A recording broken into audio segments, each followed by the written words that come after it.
Attends. Voilà, il est là. Finally. C'est mon premier échantillon. Je peux...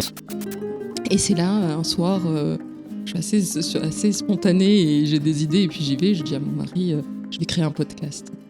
Dieu, qu'est-ce qu'elle a là encore? Parce que c'est pas ma première tentative de projet un peu fou. Et les couleurs, etc. Mais madame, on va peut-être changer juste un truc. On va changer le mot arabe par méditerranéenne. J'étais là, what?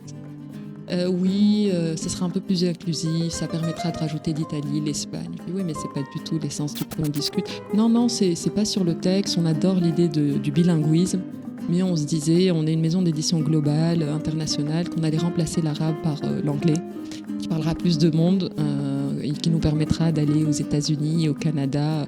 Puis vous savez, madame, l'arabe en ce moment, c'est un peu compliqué, hein. Et je dis là, what? Bref, parce que ma France, elle est belle, elle est multiple, elle est pleine de couleurs, elle est pleine de sons, d'odeurs. Et pour faire un, elle a vraiment besoin de ce petit rétro. Pour ce 28e épisode d'Un micro, une France, je reçois Bochra Fourti, la créatrice du podcast Eya et des livres à héroïnes pour enfants. Petit disclaimer, je suis un grand fan de Bochra et de ce qu'elle fait. Depuis ses premiers épisodes, j'étais un de ses premiers auditeurs. Ses podcasts sont fluides, solaires. Pour moi, c'était une vraie bouffée d'air frais de les écouter. Cette quarantenaire, sportive, maman, cadre dans un Big Four, est à l'affût du subtil, de cette richesse intérieure, du non matériel, de ce qu'on transmet. Elle est positivement motivée par l'urgence de vivre. Elle court après son projet de vie qu'elle est en train de réaliser pour le léguer. Le leg, le long terme, semer les graines, ces mots reviennent souvent dans le vocabulaire de Bochra. Cette femme brillante est en train, sans même s'en rendre compte, de révolutionner l'imaginaire des petites filles d'origine arabe dans le monde occidental. Et de ce fait, elle transformera leur inconscient et leur univers intérieur. La conversation avec Bochra était un vrai plaisir pour moi. Je me suis rendu compte à quel point nous avions des points communs entre Umuf et Eya, et qu'on partageait le même fil rouge, se réapproprier son propre récit. Installez-vous confortablement et laissez-vous porter par le récit de Bochra Fourti. Bochra Fourti, bienvenue à Un micro, une France. Merci infiniment de me recevoir. Comment ça va? Ça va très bien. Ça te fait pas bizarre de l'autre côté? Super bizarre. Super bizarre. T'es le premier en plus. Et non, ça me fait très très bizarre. Mais un côté sympa, c'est que je m'occupe de rien et que je me laisse porter. Donc j'essaie d'en profiter. Ben, tu vas voir, ça va être un exercice qui est assez différent. Ça va être de nouveaux réflexes. J'espère que tu seras aussi... tu vas te laisser aller aux questions. Donc on verra. Qui est Bochra Fourti? Oh. Là, je m'allonge sur le canapé et je laisse mon inconscient te raconter qui je suis. Qui je suis? Je suis maman, je suis femme, je suis une personne très curieuse. C'est intéressant parce que inconsciemment, j'ai pas envie de me définir par un job. Je trouve qu'on se définit beaucoup trop par nos jobs, par notre statut social. Et je suis dans une période de transition et j'ai eu beaucoup de questionnements par rapport à ça. Donc, j'avais pas envie de commencer par mon job, mais je vais y aller parce que ça fait partie de moi. Je suis consultante, je travaille dans un Big Four. À côté de ça, j'ai un podcast. Et depuis peu, je suis autrice et éditrice parce que j'ai décidé de m'auto-éditer de livres jeunesse, de livres pour enfants. Et la ligne conductrice dans ces projets et aussi dans ma vie, c'est donner la voix aux femmes arabes et amazighes, leur donner un espace où elles peuvent se raconter, où elles peuvent parler, où elles peuvent être elles et juste être dans un environnement avec un temps long, comme tu me l'offres aujourd'hui, où on peut approfondir des choses, les discuter et les partager. Où est-ce que tu es né? Où est-ce que tu as grandi? Je suis née à Tunis, en Tunisie, et j'ai grandi jusqu'à mes 17-18 ans en Tunisie. Ensuite, je suis partie en France pour faire mes études. J'ai voyagé en France à travers mes études. J'ai commencé à Toulouse, ensuite à Nice, et j'ai fini à Paris pour mon master. J'ai commencé à travailler à Paris et rapidement, j'ai eu l'envie de voyager, ce que mon job m'a permis. J'ai été un peu à Bahreïn pendant plusieurs mois et ensuite Londres pour rejoindre mon petit ami de l'époque qui est devenu mon mari, où j'ai passé 12 ou 13 ans de ma vie. Et depuis peu, j'habite Madrid, où je suis installée avec toute ma famille. Sacré parcours. Et ça ressemble à quoi, en fait, grandir à Tunis quand t'es petite? Écoute, ça fait quoi? Ça fait... je pense qu'on n'a pas vraiment de recul. On vit l'enfance qu'on a et on a l'impression que c'est la norme et que tout le monde vit la même chose que nous. On n'a pas ce recul-là. J'essaye de me mettre un peu dans les yeux de la petite Bochra. J'ai eu une enfance plutôt agréable, dans un cadre plutôt agréable, avec des parents aimants, 2 petits frères qui, eux, en faisaient voir de toutes les couleurs à mes parents. Donc j'étais l'aînée et j'avais ce rôle un peu d'aînée. J'ai grandi dans une famille où la femme avait une grande importance. Elle lidait, elle actait. J'ai la figure de mes grands-mères. Mes 2 grands-mères, c'est des grandes figures pour moi. C'était toutes les 2 des femmes militantes et engagées sur les droits de la femme. Ma grand-mère paternelle était présidente d'une section qu'on appelle Tihad Nisai, qui est l'Union nationale de la femme tunisienne. Qui est un organisme qui a été créé avant l'indépendance pour donner la voix aux femmes et qui a été poussé encore plus avec Bourguiba. Donc j'ai toujours vu mes grands-mères et mon autre grand-mère était très active aussi au sein de Tihad Nisai dans la section formation pour former les femmes. Et c'est assez rigolo parce que c'est quelque chose qui revient beaucoup dans mon podcast, cette notion de pas toujours très bien connaître nos histoires. La transmission, on ne parle pas beaucoup et moi, je peux avoir ça dans ma famille. Et j'ai découvert récemment l'histoire de mon arrière-grand-père que je ne connaissais pas du tout, que j'ai découvert un peu par hasard sur Facebook. Ça fait tellement cliché et tellement paumé. Mais mon père avance, il raconte pas beaucoup, c'est pas un grand parleur. Et en fait, j'ai découvert que mon arrière-grand-père, dont ma grand-mère parlait beaucoup, mais j'étais probablement jeune et elle parlait du day-to-day. Mais là, j'ai découvert qu'il était militant engagé, qu'il était journaliste, qu'il avait créé l'un des journaux El Sawab, qui était l'un des journaux anticolonial de résistance à l'époque des Français, qui a été brûlé plusieurs fois par le colonisateur, par les Français qui étaient sur place et qui lui ont fait la misère, à l'appauvrir, à essayer de le faire mourir de faim pour changer sa ligne éditoriale, pour changer ça. Et récemment, il a été rappelé, son action a été rappelée et le journal qui a joué un rôle assez important au moment de la décolonisation, a été repartagé, etc. Et du coup, j'ai découvert ça un peu au tournant de... Ok. Donc, parce que je vois quand même un pédigré qui se dessine, parce que tu as déjà le poids matriarcal est fort dans ta famille, qui est bien marqué, mais en même temps que tu viens de découvrir en fait un aspect militant. Mais comment toi tu portes tout ça? Parce que tu veux porter tout ça? Ou est-ce que simplement tu te dis, bon, bah, c'est mon identité? Comment tu arrives à faire le lien? Est-ce que c'est quelque chose à laquelle tu t'identifies? Écoute, c'est très intéressant comme question. Je pense que je me suis jamais posé la question. Et cet engagement que je porte via le podcast et cette collection de livres, c'est vraiment arrivé sur le tard. C'est pas du tout quelque chose dont j'ai eu l'impression qu'il fallait que je perdure une tradition familiale ou quoi que ce soit. Absolument pas. J'ai jamais fait le lien jusqu'à... En fait, ça a été un peu un déclic de voir ça. Et j'ai poussé à chercher son nom, etc. Et c'est assez intéressant parce qu'il était très féministe. Et il y avait cet article où il était cité, où il disait « J'appelle à armer la femme de l'outil principal de sa défense, l'enseignement ». Et ça, c'était en 1906.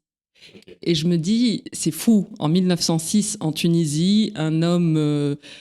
qui porte et qui parle au nom de la femme et qui pousse à l'enseignement de la femme. Je trouve ça assez intéressant dans le monde d'aujourd'hui où la notion de féminisme est très appropriée occidentale. Et c'est aussi inconsciemment ce que je veux faire avec cette collection de livres, c'est vraiment montrer, il y a beaucoup de notions de féminisme au travers des histoires que je raconte dans un langage très enfantin, mais de montrer que le féminisme n'est pas né en Occident. Il a existé dans nos cultures depuis très très longtemps et c'est juste qu'on n'en parle pas assez, qu'on ne le met pas assez en valeur et qu'on ne le reconnaît pas. Oui, donc en fait, il y a plusieurs choses que je voudrais comprendre. Donc, tu sais, quand tu as dit que tu n'as pas fait le lien et que maintenant, en fait, spontanément, tu as voulu toi-même créer Heya. Tu as créé Heya, donc on va en parler. C'est un podcast que tu as créé. C'est quelque chose qui était venu spontanément. Donc, je crois que parfois, le poids des choses qu'on ne voit pas, Absolument. et le sang parle, tout à l'heure, on l'évoquait avant micro, le sang parle, c'est quelque chose qui nous appelle. Et peut-être que tu as quelque chose de dormant en toi qui s'inscrit dans cette lignée de femme forte, mais en même temps, de ton arrière-grand-père.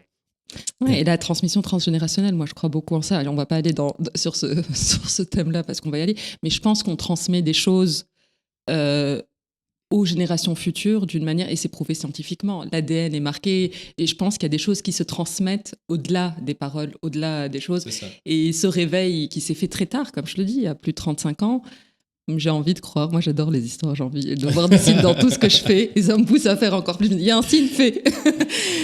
Voilà.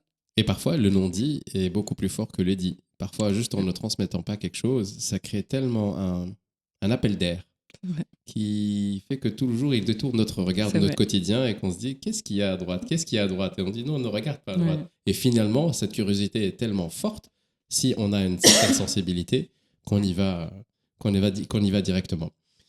Donc tu as dit qu'à un certain moment, donc tu étais dans la période du Covid, tu étais à la maison et une question s'est posée à toi, une certaine euh, évidence s'est posée à toi. Ta fille allait questionner ses origines. Mm. Est-ce que tu peux, s'il te plaît, m'expliquer ça? Qu'est-ce qui s'est passé? C'est assez intéressant parce que moi, l'histoire des origines, pour moi, c'était un non-sujet. Je suis née en Tunisie, j'ai grandi en Tunisie, je fais partie de la masse. Aucune question par rapport à ça. Souvent, on me demande est-ce que quand tu es arrivée en France, tu t'es posé cette question-là? Honnêtement, non. J'avais pas le temps. J'étais focus sur mes études. C'était important de réussir mes études parce que ça coûtait très cher. Et c'était mon seul focus. J'étais jeune aussi. Et puis, on m'a aussi transmis t'as beaucoup de chance d'être là, sois reconnaissante et juste avance. Et cette période Covid, je pense que comme pour beaucoup de gens, ça a été un peu un tsunami de questionnements, de choses qui ressortent, que j'avais probablement mis sous le tapis. Ma fille avait 4 ans, 3-4 ans. Et moi, je suis mariée avec un Français. Donc, ma fille, et on habitait à Londres à ce moment-là. Donc, elle est née à Londres. Donc, sa maman est française. Son père a 2 origines européennes. Elle est née à Londres. Donc, ça fait beaucoup. Ça fait un bagage qui est assez important culturellement et en termes d'identité. Je me suis dit, mais qu'est-ce qu'elle va garder de sa partie tunisienne, arabe? Et cette question a commencé à me déranger profondément, et un peu panique à bord. Qu'est-ce qu'elle va garder de ça? Je regarde les infos comme tout le monde, je lis les médias mainstream, etc. Et malheureusement, c'est un constat, je pense dont tout le monde sera d'accord, l'image de l'arabe, parce que malheureusement, elle ne sera pas tunisienne, mais elle sera arabe. Il y a très peu de déclinaisons dans cette bucket d'arabe. N'est pas positive. Elle est plutôt même négative. On est très vite dans les stéréotypes, très vite dans les clichés. Et je me suis dit, mince, avec un bagage multiple, vivant en Europe, voyageant à travers toutes ces identités-là, souvent, et je peux le comprendre, elle peut avoir envie de faire des raccourcis, et elle peut avoir envie d'aller rapidement à ce qui est simple et confortable. Et dans cette logique-là d'enfant, d'adolescente, etc., où on a tendance à aller vers des raccourcis et des choses confortables, je me suis dit, dans ces identités-là, pardon, s'il y a quelque chose qu'elle va vouloir jeter, ou en tout cas mettre sur le côté temporairement ou de manière très longue, ce sera clairement son identité tunisienne et arabe. Et ça a été perturbant. Et je me suis dit, mince, ça m'embête parce que on n'a pas la même histoire, et ça, c'est très bien. Mais moi, les femmes tunisiennes, algériennes, marocaines, libanaises, égyptiennes que je connais, et j'en connais beaucoup, elles ont des super parcours, elles ont des histoires hyper intéressantes, avec leurs challenges, évidemment, je ne suis pas là pour édulcorer, mais on ne les voit pas. Et ce qu'on voit, c'est vraiment, ce que je disais, un stéréotype. Je me suis dit, j'aimerais en tout cas qu'elle ait cette même vision que moi, qu'elle ait l'échantillon total, et pas que partiel, de ce que ça veut dire être femme arabe. Encore une fois, avec ses plus, avec ses choses positives et ses choses moins positives, j'ai envie qu'elle ait accès à ça. Et voilà, c'est parti un peu de là. Aussi, je pense, égoïstement, peut-être que je l'ai mis sur elle, mais peut-être égoïste, moi aussi, à ce moment-là, je commençais peut-être à ressentir un poids, entre guillemets. C'était, je travaille dans un Big Four, j'ai un rôle relativement important. Autour de moi, il y avait beaucoup d'hommes blancs. Période Covid, je me retrouvais à la maison et je voyais mes collègues avoir une vie plutôt correcte parce qu'ils avaient les moyens, ils avaient des femmes autour d'eux, etc. Et moi, j'étais panique à bord. Je devais faire l'école à la maison à un enfant de 4 ans. Donc, je te donne le topo, évidemment, absolument pas indépendante. Il fallait tout faire. Il y avait des choses sur l'iPad, etc. Elle ne savait pas toucher un iPad. Donc, il fallait tout faire. Lui faire à manger. Et je sais qu'on m'a reproché des fois, mais pourquoi ta caméra, elle n'est pas on pour l'école? Et moi, j'étais au bout de ma vie. Je ne m'étais pas lavé les cheveux depuis 3 jours. J'avais de la sauce tomate parce que j'ai cuisiné en même temps. Je jouais à la Barbie sous la table et c'était ma réalité. Et là, je me suis pris un peu en pleine face cette réalité d'être femme et d'être femme parce que je pense que d'autres femmes, et c'est pas une question d'être arabe ou quoi, mais moi j'avais vraiment à cœur d'être présente pour ma fille. Je trouvais ça dur pour elle de me voir en call H24, etc. Bref, ce mélange de ces deux sujets mélangés, je me suis dit, il y a quelque chose à faire. J'écoutais beaucoup de podcasts et tous mes moments un peu d'escape où j'allais dans le parc prendre un bol d'air pour me ressourcer, j'avais toujours un podcast dans les oreilles. J'écoute beaucoup de podcasts de femmes. Et à ce moment-là, j'ai commencé à chercher des noms à connotation arabe, vu que la réflexion se faisait dans ma tête, et sur des podcasts où il y avait des séries de 50, 60, 80 épisodes, il y avait une femme arabe, 2 max. Je me suis dit, mince, en ratio, il y a un sujet dans la population française, c'est un peu plus que ça. C'est bizarre qu'il n'y en ait pas plus.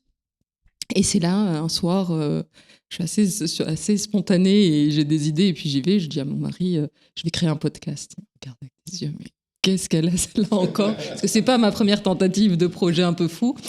Il me dit, mais comment ça, t'es pas journaliste? Quel podcast? Je lui dis, oui, il y a clairement un besoin. Et puis au pire, ça va probablement être 3-4 épisodes pour notre fille. Et il s'est dit, ça va passer, on va se coucher. Et dans la nuit, j'arrivais pas à dormir, j'avais cette idée, je me suis dit, il faut le faire. Et j'avais listé, lors d'une de mes balades, les femmes auxquelles je pensais et auxquelles que j'aurais invité sur ce podcast-là. Et à 2h du mat, je leur envoie un message en disant, hey, on se connaît pas, ou pour certaines que je connaissais de très très loin, je pense créer ce podcast qui traitera de ce sujet-là. J'adorerais t'avoir pour invité. Est-ce que tu accepterais? Et un peu mon deal avec moi-même, je crois que j'en ai envoyé 10. Je vais me coucher et je me dis, s'il y en a 4-5 qui ont répondu, go for it. Et s'il y a moins, c'est que l'idée, elle n'est pas ouf. Et next, quoi. Je dors, je vais me coucher. Il était très tard, je me réveille assez tôt pour ma fille, donc j'avais oublié cette bouteille à la mer. Et en milieu de journée, je regarde et j'avais eu 5 ou 6 réponses de filles en me disant, mais trop bien, ça fait longtemps que je me dis qu'il y avait un vrai sujet, qu'il en faut plus. I'm in, tu me dis où, quand, et on y va. Donc voilà comment ça a commencé. Wow. En fait, j'aimerais tellement. C'est vrai que si on aurait 2 heures, je t'aurais posé plein de questions, mais il y a quand même une sous-question, et après je vais enchaîner. Tu étais où à l'époque? À Londres. À Londres. Parce qu'en fait, moi, de ce que je comprends de Londres, c'est que c'est beaucoup plus multiculturel et on célèbre beaucoup plus la multiculturalité qu'en France, où il y a ce côté assimilationniste où on essaye de créer une sorte d'injonction à ta fille, genre, OK, il y a cette identité qui est supérieure à cette identité. Donc, elle n'avait pas particulièrement à faire un choix. Elle est les deux à la fois. C'est fluide. Pourtant, à Londres, même si c'est à Londres, elle a ressenti ça. Est-ce que c'est dû au poids même de l'héritage occidental? Ou est-ce que simplement tu as voulu qu'il n'y ait pas ce poids, qu'elle ne le ressente pas? Pourquoi en fait tu as poussé ce point-là vers elle? Et j'aurais dû le clarifier. En fait, tu as raison. Je pense que Londres a été un déclic positif parce que j'ai vu à Londres la valorisation de la culture. Et du coup, moi, quand je l'ai lancé, ce podcast, ma fille était beaucoup trop jeune pour l'écouter. J'avais une projection long terme. Je me suis dit, c'est quelque chose qu'elle écoutera dans 10 ans. Et probablement, dans 10 ans, on ne sera pas à Londres. Il y a beaucoup de chances qu'on soit en France. Donc, la logique était dans ce sens-là. Et Londres a été vraiment un impulse positif pour moi parce que j'ai vu la valorisation des identités multiples. J'ai vu à quel point, au travail et ailleurs, ils trouvaient ça génial d'avoir des gens divers, à quel point ils voyaient la valeur ajoutée d'une équipe qui était multiculturelle versus une équipe homogène en termes d'ethnicité ou de genre ou quel qu'il soit. Et ça, c'est quelque chose qui a été très rafraîchissant pour moi parce que j'étais dans le système français où ce sujet est abordé d'un angle complètement différent. Et là, j'étais là, mais waouh, mais évidemment, c'était probablement dormant en moi. Et là, je l'ai vu. Okay. Donc ça a été le déclic. Ça a été le déclic positif, absolument. Ok, maintenant je comprends mieux. Et comment on passe d'un projet intime, 3-4 épisodes pour ta fille afin de lui faire un leg à un projet public qui est de grande envergure où tu mets en avant beaucoup plus de personnes et tu te dis, bon, bah, c'est pas juste à ma fille, mais c'est à toutes les filles qui pourraient s'identifier à ma fille. Écoute, ça s'est fait très naturellement. Je l'ai mis le podcast en public parce que je me suis dit, bah, si ça sert à une ou deux filles, je prends. Donc je l'ai mis en public, mais la communication, enfin tout ce que je faisais, il y avait absolument rien. C'était voilà, mes copines, ma mère, ma tante, ma cousine, mes copines de fac, mes copines d'enfance, enfin vraiment un cercle très perso. Et les choses ont pris un peu naturellement. Je pense que tu sais, c'est un peu un effet, je l'écoute, je l'aime bien, je le partage. Et il y a eu un peu cet effet bouche à oreille où les écoutes ont beaucoup augmenté naturellement, de manière organique. Et très rapidement, j'ai eu des témoignages de merci pour ce podcast, j'aurais adoré l'écouter plus jeune. J'ai eu une anecdote qui m'a énormément touchée, qui arrivait un peu plus tard, c'est pas arrivé à ce moment-là, mais une avocate qui reçoit une lettre de motivation et dans la lettre de motivation, mentionnait le podcast Heya. Et ça, je te jure, j'en ai pleuré. J'en ai pleuré et je l'ai reçu à un moment où j'avais besoin qu'on me dise que c'était utile et utile à une personne. C'était assez pour moi. Vraiment, j'étais dans un moment de doute où je me disais, I'm done, ça y est, merci, au revoir, j'ai fait ma... Et là, je reçois ça dans ce moment-là et je me suis dit, rien que pour ça, ça vaut le coup de continuer encore un peu. Tu as eu à un certain moment un doute vis-à-vis de continuer ou pas. C'était vers quel épisode à peu près? Non, je donnerai pas d'épisode parce que ce doute-là était un peu perso et je donnerai pas de nom. Et c'était un peu un quiproquo. J'avais un interview, je devais interviewer cette personne, on avait fixé une date et j'arrive au lieu de rendez-vous et c'est une personne relativement importante, son assistante m'ouvre. Bonjour, j'ai rendez-vous avec un tel, etc. Et elle me dit, ah mais elle n'est pas là. Je dis, ah ok, bah, pas de problème, j'attends. Elle me dit, non mais elle ne revient pas du tout. Je dis, ah mince, on avait convenu d'un rendez-vous depuis longtemps. Elle me dit, je vais l'appeler. Et elle l'appelle et je l'entends crier, mais non mais je m'en fous, j'ai oublié. Et ça m'a mis un coup dans le sens où je me dis, pourquoi c'est mon ego, c'est ma fierté qui en a pris un coup. Bien sûr. Et j'en suis sortie et je me souviens, je me suis assise sur une pierre et rien que d'y penser, je suis un peu émue. J'avais les larmes aux yeux en me disant, mais pourquoi tu te mets dans des situations comme ça? Why? Et c'est là, et je te jure, à 2 minutes près, j'étais assise et j'appelais mon mari qui est mon réceptacle de tout. Et je lui disais, mais quelle connasse, pourquoi je fais ça? J'arrête, pourquoi je me mets dans des situations comme ça? Et là, je reçois ce WhatsApp de cette avocate qui me dit, mot pour mot, si un jour tu doutes de l'utilité de ton podcast, lis ça. Je te jure, Ahmed, je ne rajoute rien. La synchronicité de ce moment était mémorable. Et là, je fais ça. Je m'en fous, je continue, je vais lui réécrire. Et elle s'est excusée et il y a eu un quiproquo et j'aurais dû lui rappeler, c'est un rendez-vous fixé. Enfin bref, et j'ai eu l'interview et la personne était beaucoup plus agréable que ce que je ne pensais et j'ai avancé, des choses qui arrivent, mais c'était assez rigolo. C'est faux que tu parles de synchronicité. Tu évoques la synchronicité que Carl Jung a évoquée. Exactement.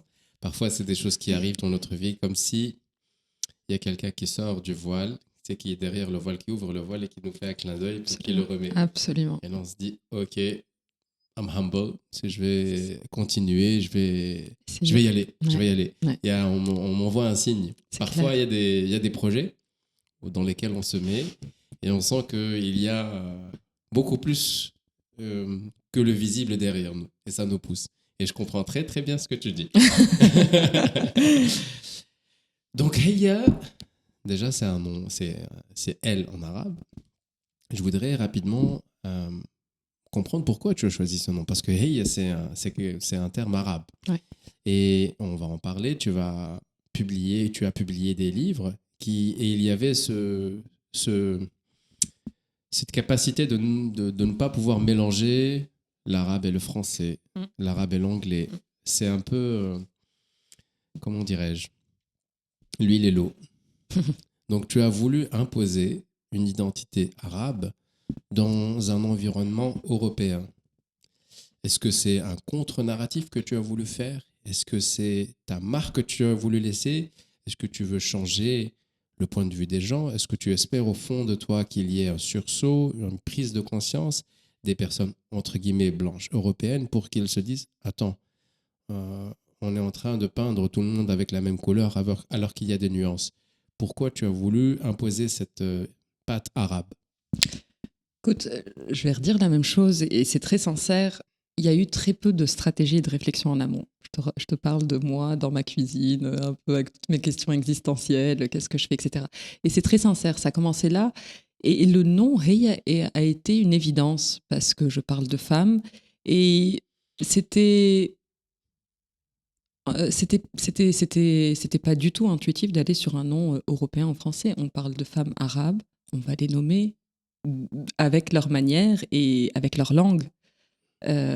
Donc c'était une évidence. En plus, c'était un nom. Je pense que j'ai cherché malgré tout dans les noms arabes. C'est évident que ce soit un nom arabe, quelque chose qui soit facilement prononçable, quelque chose qui soit. Et Hey a été easy, 4 lettres, facilement, enfin qu'on peut lire facilement, qu'on ne peut pas écorcher, on ne peut pas avoir de doute sur la prononciation. Donc la réflexion était assez rapide. Maintenant, avec du recul, je ne changerai pas de nom pour rien au monde. Et je me dis que c'est encore plus important, enfin, c'est trop important et c'est hyper important que ce nom soit arabe. Parce qu'il faut nommer en arabe, et c'est ce qu'on va discuter probablement par rapport au livre. On parle beaucoup de grands remplacements. Et moi, j'ai envie de parler d'effacement. Et je pense que parler de ça, de grands remplacements, c'est pour pousser l'effacement. Il n'y a pas de grand remplacement, il y a un grand effacement. Et je pense qu'en nommant, on fait exister. On lutte contre cet effacement, on dit on est là. Et encore une fois, comme je disais tout à l'heure, pas du tout dans une vision tout est parfait et il n'y a rien à discuter, rien à changer ou rien à débattre.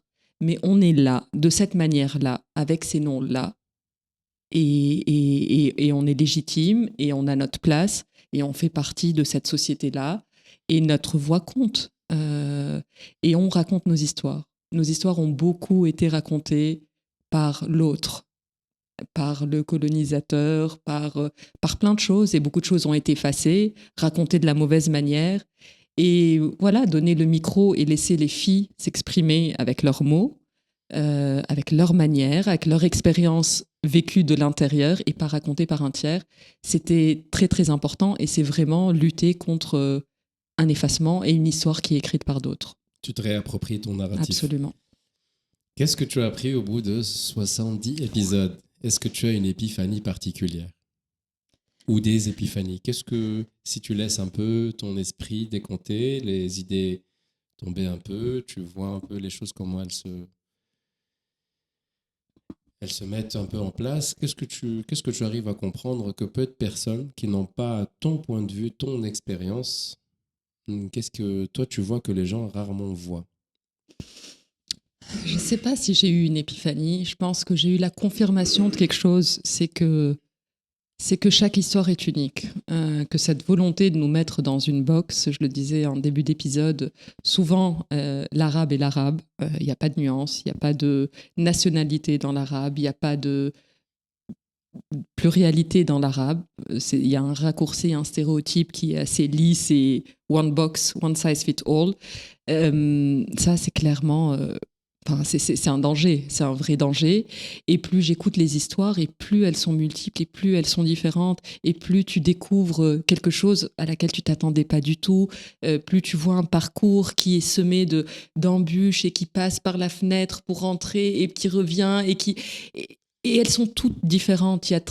Évidemment, il y a beaucoup d'universalité aussi, de choses, de thèmes communs que toutes les femmes partagent ou l'être humain partage. Mais moi, je suis touchée par l'unicité de chaque histoire et à quel point, autant on a envie de tout mettre ensemble, autant si on prenait le temps d'écouter, de décortiquer chaque histoire en général de personnes, et plus on se rend compte qu'il n'y a aucune boîte qui peut mettre tout ça ensemble.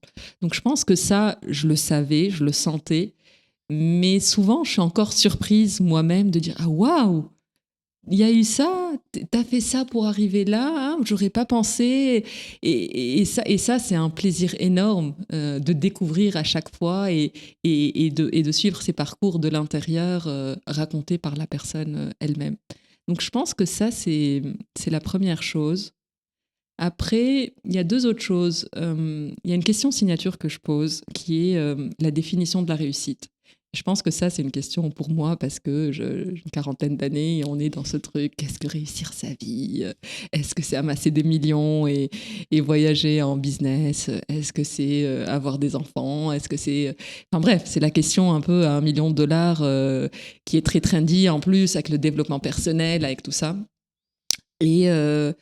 Et j'adore cette question parce que à chaque fois, on a une réponse différente et la réussite, elle est très personnelle. Et la réussite, je pense qu'à mon âge, on est un peu, ça va peut-être te parler, dans une déconstruction un peu. On arrive à un âge où on a suivi les codes, on a suivi ce que nos parents voulaient qu'on fasse. On est un peu en mode survie, je pense, jusqu'à 40 ans. Il y a 40 ans, on se connaît complètement. C'est Carl Jung qui a dit ça. C'est vrai, hein? Life begins at 40. Ah, voilà. Tu vois, je suis un mini cardion. Non, j'ai pas du tout cette prétention-là. Mais je le ressens vraiment. Je viens d'avoir 40 ans et je suis un peu dans un chamboulement de ma vie. Et de l'extérieur, on doit se dire, c'est sa crise de la quarantaine, mais moi, j'y crois pas du tout à ça. Je pense qu'on commence à se connaître à 40 ans et qu'on enlève des charges ou des choses qu'on a décidé de porter parce que c'était ce qui avait du sens par rapport à notre définition de la réussite que nos parents, que notre entourage, etc., nous lèguent. On pense que c'est ça, et puis on va vers notre chemin, ce qui nous parle, ce qui résonne en nous.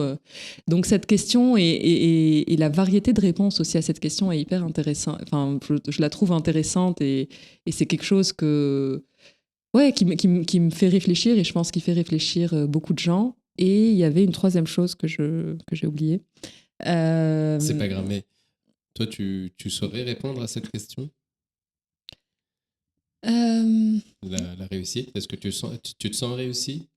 Je ne sais pas si je me sens réussir. Je pense que je mets les moyens pour aller vers ma définition de la réussite, qui serait, je pense, ne rien regretter. On en parlait offline, et moi, c'est quelque chose qui est hyper important. Je ne vais pas faire ma thérapie là, mais j'ai une notion de la mort qui est assez particulière. Et depuis très très jeune, j'ai vraiment conscience de la mort. Et je pense que ça change la perception qu'on a de la vie, des opportunités qu'on a, de ce qu'on fait, de ce qu'on ne fait pas. Et du coup, j'ai beaucoup ce truc, et je pense que j'ai fait les livres vraiment parce que j'ai ça. Est-ce que je le regretterais de ne pas le faire? Complètement. Est-ce que je prends un risque énorme à le faire? Absolument. Mais le coût, l'opportunité ratée de me dire à 90 ans, Charles, si j'arrive jusque-là, de me dire mince, ces livres-là, ils auraient dû sortir, j'aurais dû essayer, c'est too much. Et aucun salaire, n'aurait cette valeur-là. Je comprends parfaitement ce que tu es en train de dire. Je vais changer un peu de vitesse et je vais te poser une question que je pose à peu près tous mes invités. UMUF, donc là, c'est l'acronyme de Un micro, une France.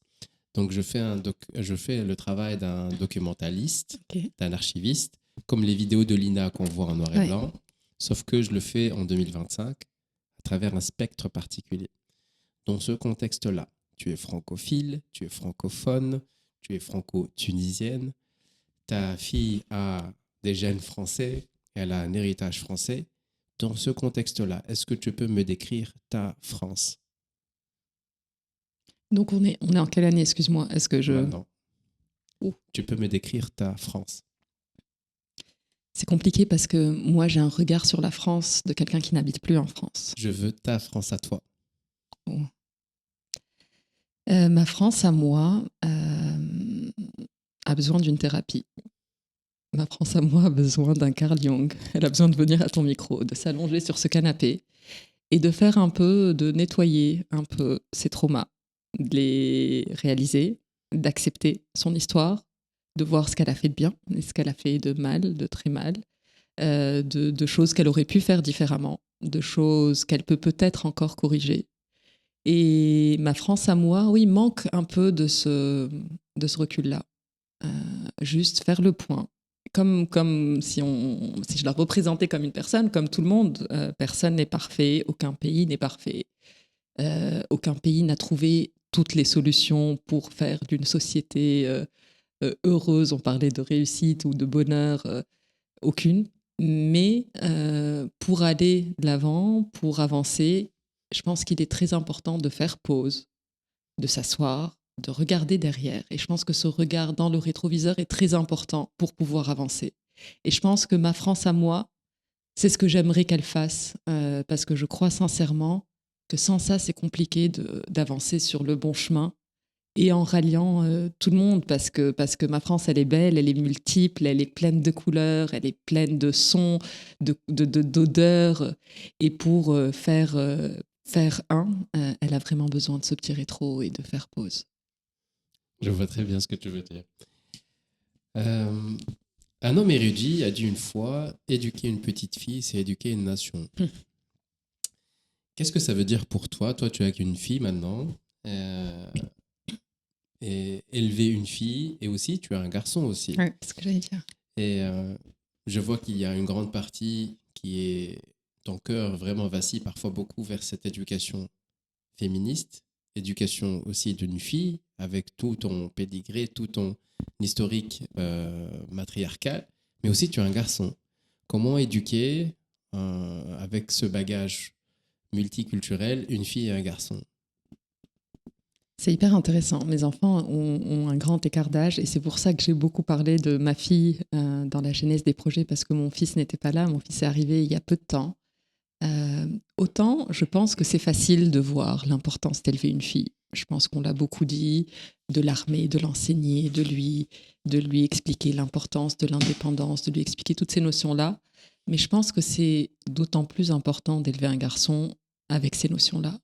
Je pense qu'un garçon élevé dans le respect de la femme, dans le respect de ce qu'elle est, de tout ce qu'elle fait, c'est hyper important, parce qu'une société, moi je ne suis pas d'un féminisme où il n'y a que les femmes et les hommes, on les met à la poubelle, ils ne servent à rien. Non, je pense qu'on a besoin d'hommes qui se mobilisent, d'hommes qui soient de plus en plus conscients. Et j'ai envie de croire que la société avance dans ce sens-là. Quand je vois les hommes d'aujourd'hui, il y en a de plus en plus qui sont alliés à la cause féministe, qui comprennent le poids des choses, qui comprennent le poids que leurs femmes portent, la charge mentale, qui contribuent. On va de plus en plus, on tend, j'ai envie de croire que les hommes d'aujourd'hui essayent de contribuer d'une manière plus importante que la génération, je compare à la génération de nos parents.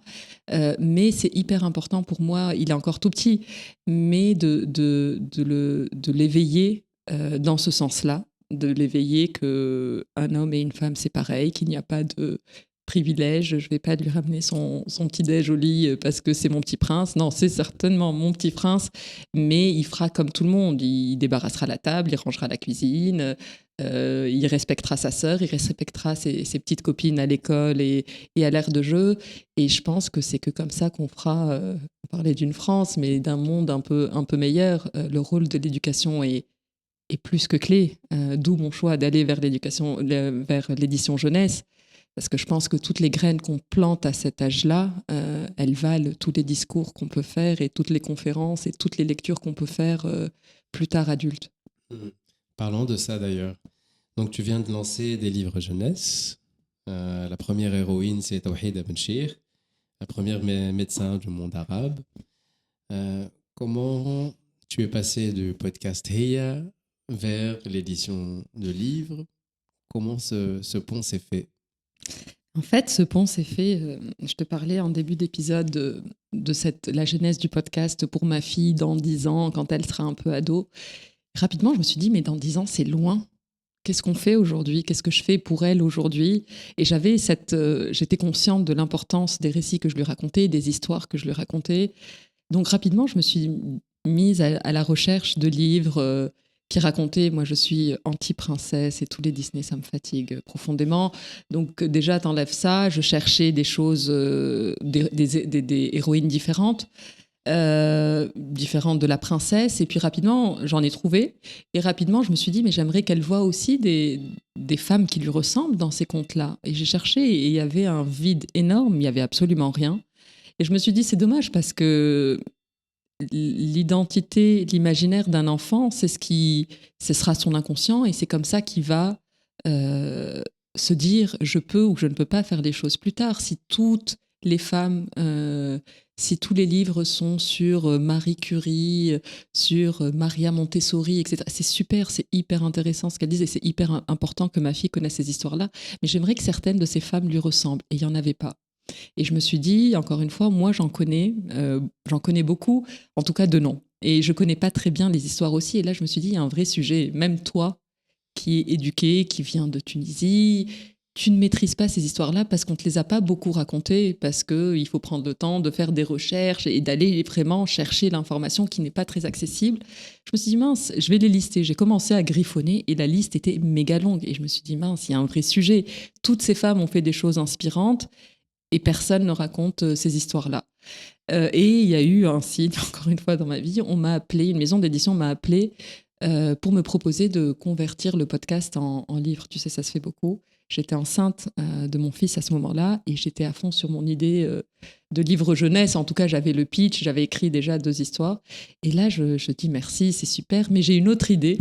Là, tout de suite, je suis full hormone, je suis plus sur les enfants en ce moment. Est-ce que ça vous intéresse ? Ils faisaient pas de la jeunesse, ils m'ont dit envoyez-moi votre pitch, on regarde. Et ils me rappellent très rapidement, ils me disent on adore l'idée, let's go. Donc voilà, je travaille avec eux. Bref, je pense que j'ai répondu à ta question, je vais plus loin. Non, vas-y. Et voilà, donc j'ai commencé à bosser avec eux, on a relu les textes, on a avancé, et je me suis dit, je signais un contrat évidemment. Et malheureusement, le monde de l'édition française est un monde assez compliqué. Il y a 2-3 acteurs qui dominent le marché et les petites structures ont beaucoup de mal à survivre. Ils m'appellent au bout de 6 mois, je pense, en me disant malheureusement, on va fermer boutique, financièrement, on n'y arrive plus, c'est très compliqué. J'étais évidemment hyper attristée pour eux. C'est des gens avec qui je m'entendais très bien, qui m'avaient laissé une liberté absolue dans l'écriture, dans le ton, dans plein de choses. Et là, je me suis du coup retrouvée à qu'est-ce que je fais ? J'ai les textes, l'illustratrice, on l'avait même pas finalisé. Je me suis dit, bon, j'avance. Eux ont vite accroché à l'idée. Je vais probablement trouver une autre maison d'édition. Mais en attendant, avance en cherchant la maison d'édition. Donc, je cherche l'illustratrice. C'était important pour moi que ce soit une femme, évidemment, de culture arabe. J'ai demandé un peu à ma communauté de me recommander. J'ai eu quelques calls et j'ai rencontré Melek, une jeune dessinatrice tunisienne avec qui j'ai commencé à travailler. Et en parallèle, j'avais des calls. J'essayais de me connecter, de comprendre le milieu éditorial français pour expliquer mon projet, pour montrer, voir si quelqu'un voulait m'accompagner.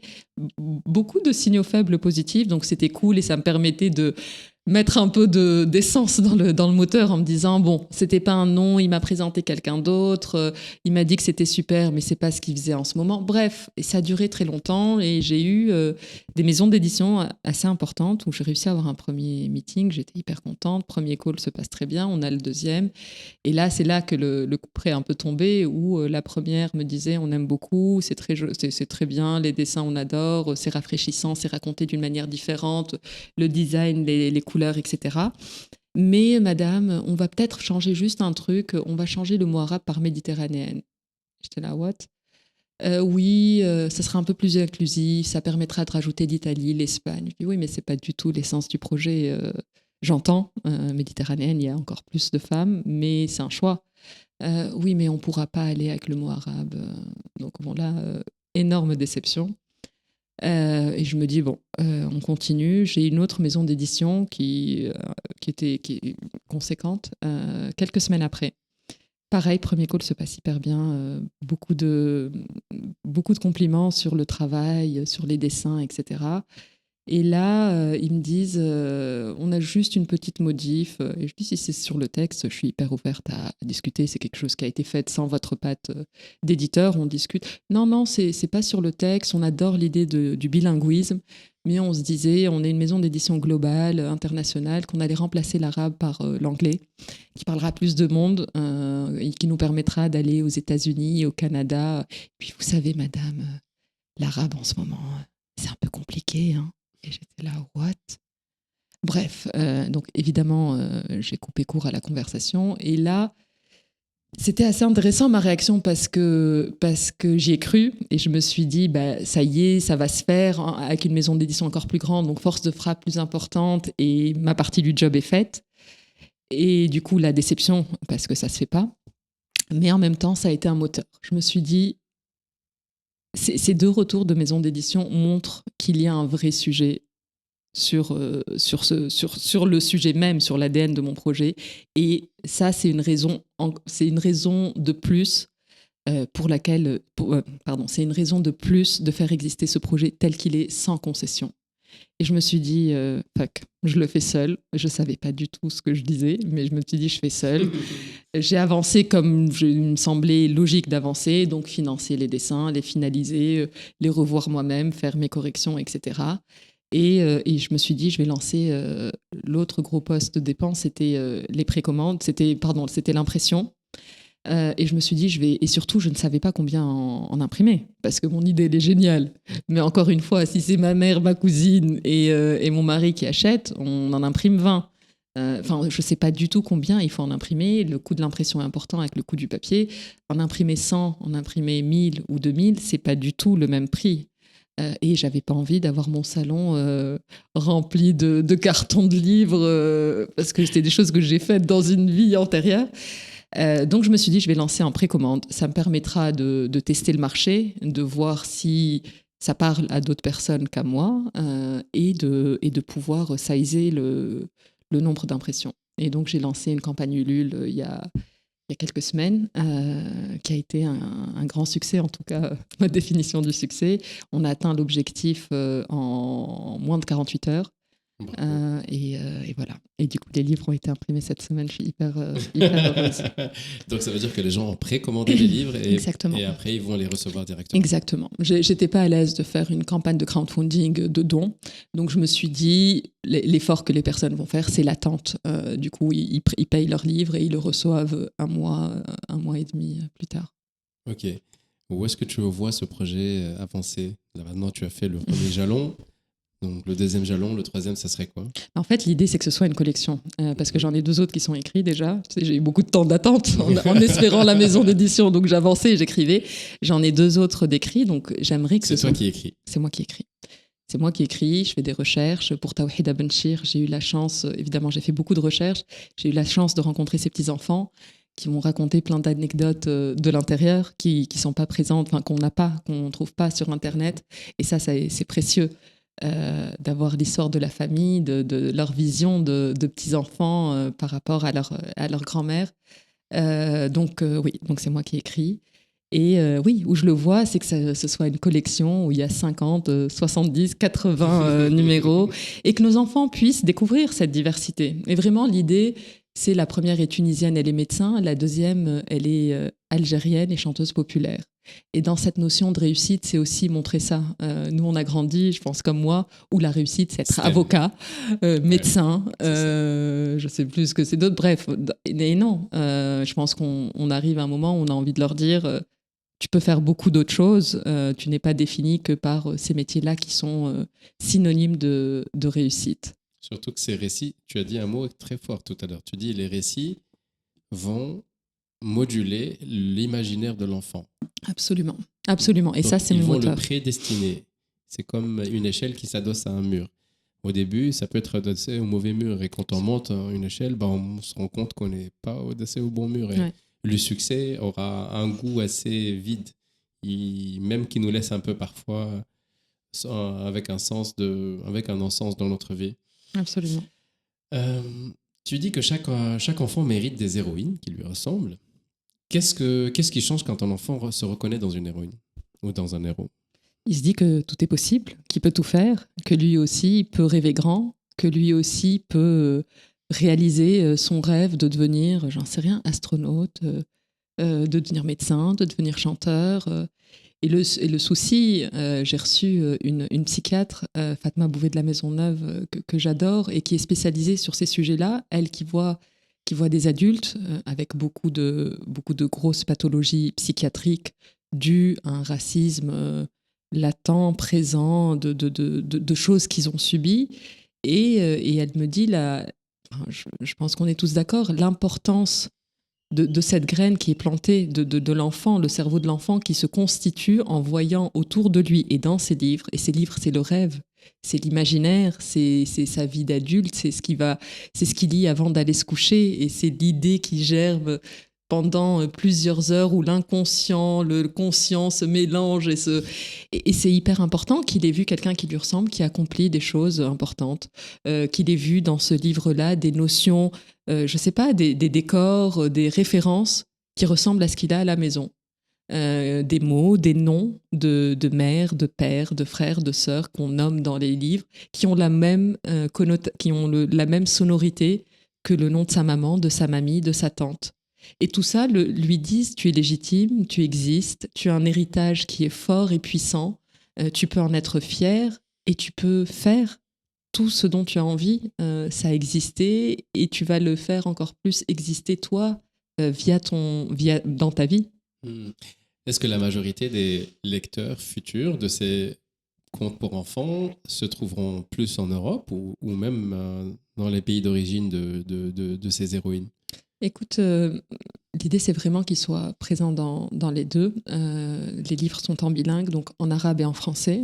Si on prend nos pays nord-africains, le français est moins présent. Et puis c'était important de leur dire votre langue est là, vous choisissez quelle langue vous voulez lire. Je parle des pays, nos pays d'origine, mais même en Europe, on m'a souvent fait cette réflexion de ouais, mais en Europe, personne ne lit l'arabe, c'est too much.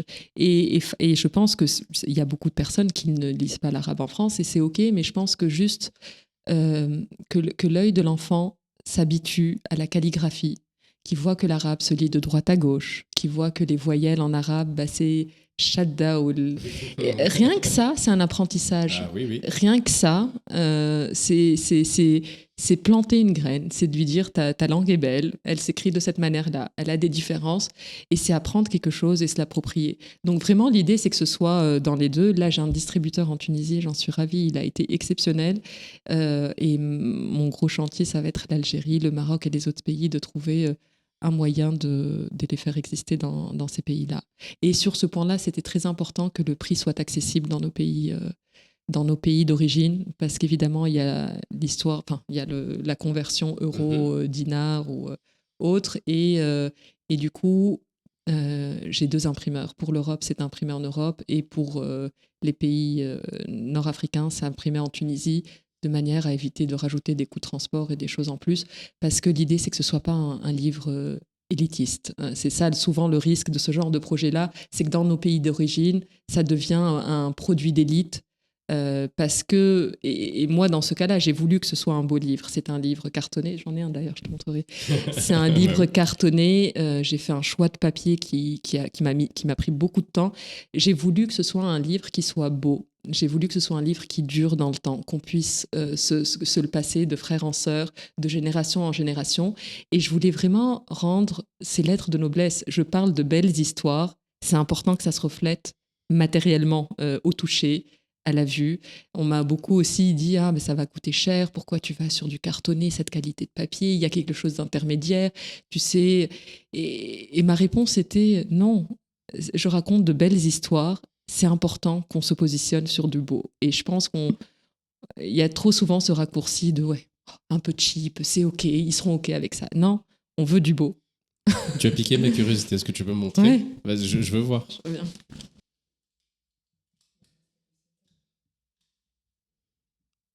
Attends. Voilà, il est là, finally. C'est mon premier échantillon, j'attends. Je peux voir? Bien sûr. Bah, c'est vrai bon, en fait, on sent la qualité quand même. C'est super joli, hein, même à l'intérieur. Écoute, c'était quelque chose qui était non négociable. Franchement, bravo. Hein. Franchement, bravo. C'est super beau. Et tu sais, maintenant, moi, j'ai un petit enfant et je me rends compte à quel point... Maintenant, c'est bizarre à dire, en fait, que uniquement quand j'ai ouvert le livre, je me suis rendu compte de l'impact que ça peut avoir. Oui. C'est parce que chaque soir, je raconte à mon fils une histoire. Chaque fois, je lui raconte une histoire avant de dormir. Et je me rends compte, et je vois ses yeux, en fait. Ah oui. Je vois ces yeux comme ça qui sont très très grands ouverts et qui suit ce que je lui dis. Ouais. Et quand je me dis, en fait, avoir ce type de narratif attaqué par cet angle particulier, franchement, bravo. Merci. Mais you will reap the benefits. Tu vas récolter les fruits de ce que tu fais. Peut-être que tu le verras pas de ton vivant. C'est pas grave. Mais comme tu dis, semer la graine. Donc, Mais oui. ah oui, oui. Et puis l'intérêt, je dis, tu vois, chaque livre. Je commence chaque livre un peu par cette citation-là. Bravo. Et si tu veux, on peut la lire. Tu veux la lire ? Sois fier d'où tu viens, rêve fort où tu vas. Voilà. Et c'est vraiment ça. C'est vraiment cette notion de rêve. Sky is the limit, tu peux tout faire. Tu as tout ce qu'il faut pour réussir. Tout ce qu'il y a dans ta tête est faisable. Et je pense que ça, c'est important parce que la littérature jeunesse est beaucoup basée sur des stéréotypes. Et malheureusement, garder que des héros blancs, très, très, très, enfin, voilà, blancs et carrés, comme on a aujourd'hui, c'est vraiment maintenir ces stéréotypes. Et c'est pas du tout aider nos enfants et la génération future à s'armer et à se dire mon origine, ma culture n'est absolument pas un frein. Au contraire, elle sera un accélérateur. Bravo, force à toi. Tu es une pionnière dans ça, donc franchement, force à toi, bravo. On arrive à peu près à la fin. Je vais te poser une série de questions que je pose à peu près à tous mes invités. Qu'est-ce qui empêche les gens de passer à l'action ? Qu'est-ce qui empêche les gens de réaliser le rêve, de passer de l'image à l'action ? La peur. Je pense que la peur, instinctivement, c'est ce qui me vient. Je pense que c'est la peur qui est l'un des freins. En tout cas, oui, personnellement, je pense que la peur d'échouer, la peur de ce qu'on va dire, la peur de ne pas être légitime, la peur de mal faire. Je pense que ça, c'est probablement un des freins qui nous empêche de faire les choses qu'on a envie de faire. Si on te donnait le droit d'afficher un message de ton choix sur un panneau publicitaire pendant 48 heures, partout en France, que lirait ton message ? Waouh! Sois fier d'où tu viens, rêve fort où tu vas. Hey, tu m'as donné je t'ai tendu une perche. Que je n'ai pas raté. Quel est le point commun des gens qui t'entourent, ton premier cercle ? Je pense que c'est des gens vrais. C'est des gens sincères. Et c'est assez rigolo parce que mon premier cercle est très, très divers. Ouais, c'est des gens qui sont comme ils sont et qui ne s'excusent pas. Et ça, moi, j'ai beaucoup de respect pour ça. Est-ce qu'il y a une question qu'on t'a jamais posée à laquelle tu aurais voulu répondre ? Écoute, c'est mon premier podcast, donc on m'a pas posé beaucoup de questions. Donc toutes les questions étaient des premières. Ouais, non, je saurais pas te dire. C'est une question qui est assez difficile que je pose, mais quelque chose que tu aimerais partager, les gens qui ne connaissent pas. Et tu dis chaque fois, j'aimerais beaucoup parler de ce sujet, même si c'est unrelated. Bah, c'est un peu mes réflexions métaphysiques. Je me disais que j'aimerais trop faire un film sur ça. C'est la conscience de la mort. Je pense que si on était tous... Et j'ai vu un documentaire qui m'a chamboulé il y a quelques jours, d'un rituel... C'est un rituel chinois, si je ne dis pas de bêtises, ou coréen, j'ai un doute. Où en gros, dans cette retraite-là, tu viens, on te montre un cercueil. C'est glauque, on finit sur ça, je suis désolée. On te montre un cercueil et on te dit c'est ton cercueil. Il y a ta photo dessus et il y a les années année de naissance et l'année où c'était filmé, 2025. Et on te dit c'est toi, rentre à l'intérieur et t'es mort. Et il te laisse dans ce cercueil-là pendant quelques minutes, qui ferme de manière, évidemment, j'imagine, tu respires, etc. Et la personne en sortait, c'était un Anglais, c'était un documentaire anglais, et il était chamboulé. Et il disait, ce contact avec la mort a changé ma perspective. Il dit, je ne pense jamais à la mort. C'est un non-sujet pour moi. Et je pense que si dans la société, on avait plus cette conscience-là, je pense qu'il y a beaucoup de choses qui changeraient. Par exemple, je trouve que, enfin, j'invente rien, les politiciens et tout ce qui se fait, ils font des carrières, ils sont là à réfléchir short term, ils s'en foutent du long term, de ce qui va se passer dans 15 ans, 20 ans. Leur politique, elle est basée sur une potentielle réélection et ils oublient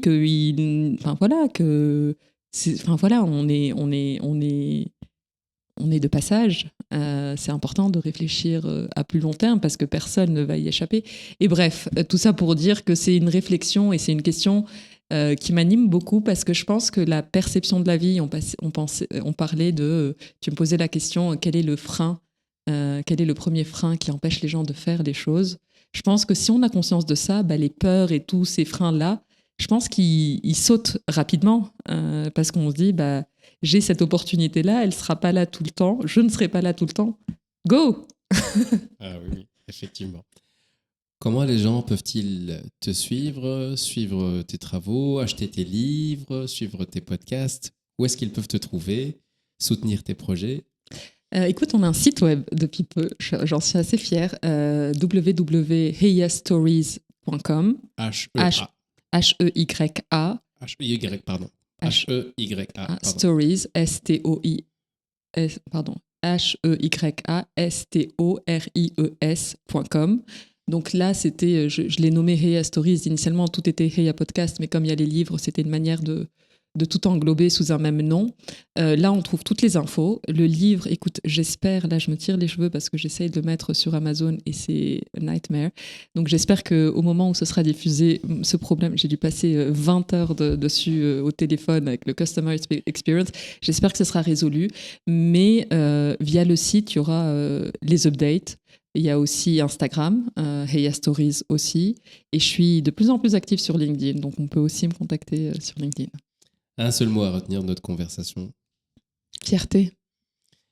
Boshafurti, c'était un vrai plaisir de te recevoir à Micro une France. Le plaisir était plus que Merci partagé. à toi. Force à toi. Merci infiniment, Ahmed.